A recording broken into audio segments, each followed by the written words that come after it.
Sanibona bafethu uvane lo. So namhlanje ngibuyile ke bafethu ngeindaba zala ku Betway Premiership. I'm sure abantu abaningi ade beyilindele le transfer le ka Andre de Jong ukuthi ayijoin iOrlando Pirates. Andre de Jong ke bafethu umdlali lo bafethu odlalela iSteelers owafika eqhamuka kweRoyal AM. iRoyal AM nayo I think ayimthole kuMazulu if I'm not mistaken. Yabo umjida ngempela wafika wadlala ngempela kuyona iSteelers. So njengoba ade kuyona iSteelers umjida ubefuna iOrlando Pirates izolo ade kwi deadline day. Ade kwi deadline day nje iSteelers ade sisengcupheni yokulahlekelwa umdlali wabo oyistar, their star player eqhamuka le New Zealand. Star player ke bafethu kuthiwa asikwazi ukuthi sishiye kuSteelers. The reason why singakwazi ukuthi sishiye kuSteelers is because iStellenbosch sinesikhathi esincane sokuthi sithole ireplacement yakhe. Mumbone lo mjide lo akekho umdlali currently ku Betway Premiership obengadayiswa izoladayiselwa iStellenbosch ukureplace uAndre de Jong. There is no player in the Betway Premiership you can tell me bengamreplace uAndre de Jong. Yabo maybe Orlando Pirates bengazama mhlambe ukushaya iswap deal mhlambe ihambise yabo one of the attacking midfielders now, because there are many attacking midfielders Orlando Pirates now ebengashaya iswap deal ngawo, but ke lokho akwenzakalanga because sibonile iowner yayo iSteelers ishilo kuthiwa nje ionya yabo bahlulekile ukuthi bathole ireplacement yakhe umjida.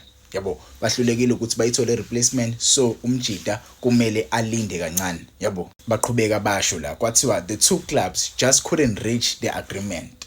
Yabo ama club o2 awavumelananga ku agreement atikhona, kuthiwa ama club o2 abenesivumelane ade zizoba naso, but ke abakwazanga ukuthi bavumelane ngaso. Ideal ke ya collapse kanjalo, umjida ubezojoin Orlando Pirates, but ke iSteelers besingenayo ireplacement abebengazama ukuthi umjida bamreplace ngayo. Yazi mengibuka le deal le ka Andre de Jong with Orlando Pirates ngivele ngikhumbule ideal eya collapse ngoJanuary. Menikhumbula kahle ngoJanuary Orlando Pirates yayifuna bani? Yayifuna uOsuna Police. Osuna Police ngoJanuary Orlando Pirates yayizokwazi ukuthi imsign, but kwakunenkinga eyikhona with iPulwane City neowner yePulwane City.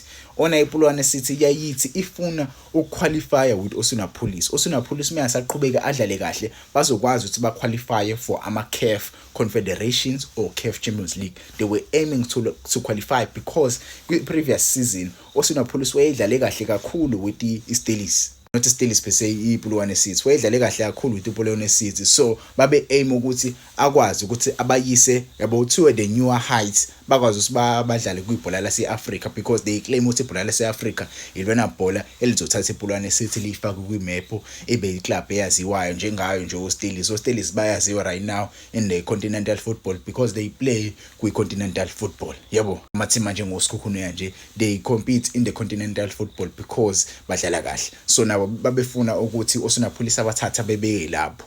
Idili ke yafaka njalo cause uPuti Mohafu wayishilo ukuthi umfana uyamdinga ngempela and ayikho ireplacement yakhe uOsuna Police abebengayithola ngoJanuary. Yabo so akakwazanga ukuthi ayijoin Orlando Pirates ngoJanuary. Same issue with the issue ya Andre de Jong. Same issue with the issue ya Andre de Jong. Orlando Pirates ukube le deal yazama ukuthi mhlambe izama ukumthola umjida iwindi lisathana kuvulwa. Yabo I think this was a last minute deal for Orlando Pirates ukube mhlambe bazama ukuthi umjida bazama ukumsayina sisakhona isikhathi ngabe sinayi right now, but ke just because Orlando Pirates ayikwazanga ukumsayina kuleli windi lile, it doesn't mean Orlando Pirates igive up again. Lisakhona iwindi elilandelayo. Leli windi elilandelayo linje lingoJanuary. Isikhathi siningi kakhulu for iSteelers ukuthi senze ama research sithole umdlali abangareplace ngayo Andre de Jong.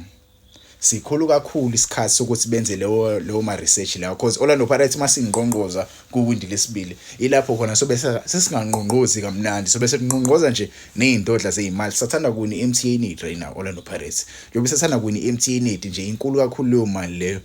Plus akhona ama competition esazowadlala calling knockout. I don't think Orlando Pirates they will fall short in this season. I think Orlando Pirates mhlambi izozama ukuthi mhlambi ifike kuma semi-final, let's say final, or maybe ithathe kule season, but ke calling knockout akusiyona competition ejwayele ukuze Orlando Pirates ibe nenhlanhla kuyona, but I see them going all the way and taking this competition. So coming for umdlalo njengo Andre de Jong ngeke kuba inkinga ngaleyo ndlela, but ke ngizwile ndlebenye kuthiwa kukhona i-team emfunayo nayo Andre de Jong. Leyo club leyo yimbangi zayo Orlando Pirates okuyiKaizer Chiefs. So njoba nayo iKaizer Chiefs imfuna nje uAndre de Jong kungaba yabo kungaba into leyo mfethu ezosenza sibange ngempela because uma ukhumbula iKaizer Chiefs kwakuyi-team eyayimfuna nayo Osuna Police bagcine behlulekile actually ukumsayina Osuna Police Orlando Pirates kwayiyona iphuma phambili.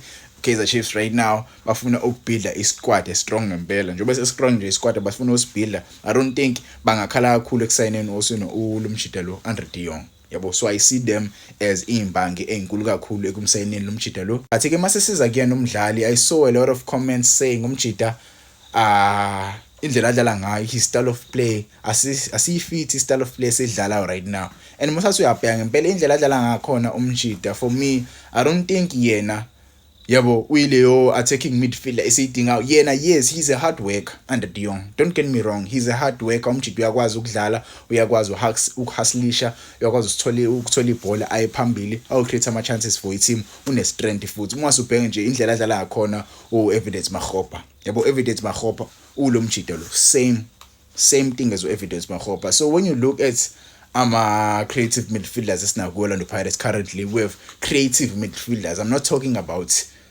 creative midfielders amakayo defensive akwaziyo ukuthi yabo create ama chances. I'm talking about creative midfielders, abo Sipho Mbuli, abo Mfukeng. I would put Mfukeng in that category because currently Mfukeng, he is playing that position very well. Abo Tito Maswanganye, abo, you can name them, abo Dlamini yabo, those are the creative midfielders we have currently with Orlando Pirates. So when you take De Jong and compare De Jong there with those players, I don't know, maybe you would take De Jong and put him up front as a striker yabo. I don't know yabo, I haven't seen him play as a striker with Steelers. Maybe he played once as a striker yabo zingekho i-strike corner, but I don't know, maybe he does fit with system ya Abdeslam Wadu, maybe he doesn't. Maybe this is a signing of Abdeslam Wadu abeyifuna Orlando Pirates, because you cannot tell me this was a signing ebezowenziwa mhlambi management Orlando Pirates yabo. Phela Abdeslam Wadu ucoach ufike most yabadlali sebefikile yabo,